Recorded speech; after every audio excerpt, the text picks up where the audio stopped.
Hello dear viewers, আসসালামু আলাইকুম। আশা করছি সবাই আল্লাহর রহমতে ভালো আছেন, সুস্থ আছেন। আজ আপনাদের সাথে শেয়ার করব ক্রিস্পি পুঁই পাকোড়ার রেসিপি। হেলদি এবং ইয়ামি এই ইফতার আইটেমটি খুব সহজেই আপনাদের ইফতারের টেবিলে রাখতে পারেন। আশা করছি ভালো লাগবে।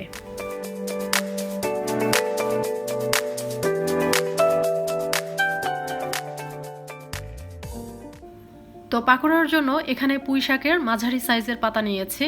পাতাগুলোকে এরকম একটু ডাটা সহ নিতে হবে। আমি পাতাগুলোকে ধুয়ে পানি ঝরিয়ে সামান্য একটু লবণ দিয়ে মেখে নিয়েছি। এই কাজগুলো একটু সাবধানে করতে হবে, তা না হলে পাতা ছিঁড়ে যেতে পারে। তো এখন যেটা করতে হবে, শুকনো উপকরণগুলো চেলে নেওয়ার জন্য একটা স্ট্রেইনার নিচ্ছি।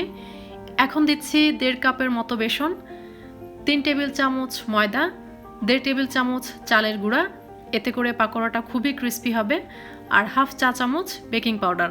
এখন এই সব কিছুকে চেলে নিব। এই উপকরণগুলোতে কিন্তু কম বেশি দলা থাকেই, সো চেলে নিলে যেটা হয় ব্যাটারটা কিন্তু একদম পারফেক্ট হয়, কোনো দলা থাকে না। দেখুন অনেকগুলো দলাই কিন্তু ছিল।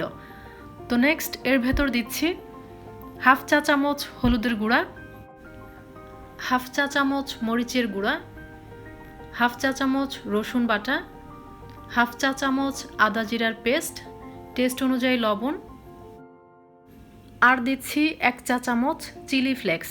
এটা টোটালি অপশনাল, আপনারা চাইলে স্কিপ করতে পারেন। এখন একটু মিক্সড করে অল্প অল্প পানি দিয়ে গোলাটা তৈরি করে নিব। পানি বেশি করে দেওয়া যাবে না, 2-3 বারে একটু একটু পানি দিয়ে ব্যাটারটা তৈরি করতে হবে। একবারে বেশি পানি দিলে পাতলা হয়ে যাবে। ব্যাটারটা কিন্তু খুব পাতলাও হবে না, আবার খুব ঘনও হবে না, এরকম ফ্লোয়িং একটা কনসিস্টেন্সি হবে। একটু দেখিয়ে দিচ্ছি, পুঁই পাতাগুলোকে এভাবে ব্যাটারে একটা করে পাতা দিয়ে কোট করে নিতে হবে। তো পাকোড়াগুলোকে ডুবো তেলে ভেজে নেওয়ার জন্য তেল গরম করে নেওয়ার পর চুলার আঁচ একটু কমিয়ে দিয়েছি, তা না হলে দেওয়ার সাথে সাথেই কালার চলে আসবে। পাকোড়াগুলো তেলে দেওয়ার সময় একটু কেয়ারফুলি দিতে হবে, কারণ বেসন থেকে ওঠানোর পর পাতার শেপ ঠিক থাকবে না, সো হাত দিয়ে একটু ছড়িয়ে ধরে তেলে ছাড়তে হবে।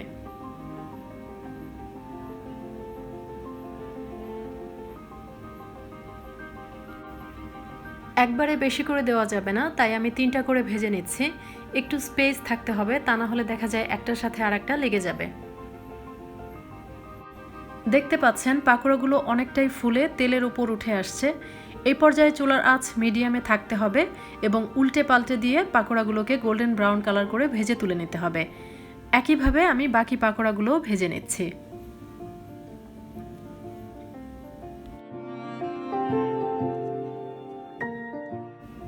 তো মাই ডিয়ার ভিউয়ার্স, হয়ে গেল খুবই মজার ক্রিস্পি পুঁই পাকোড়া।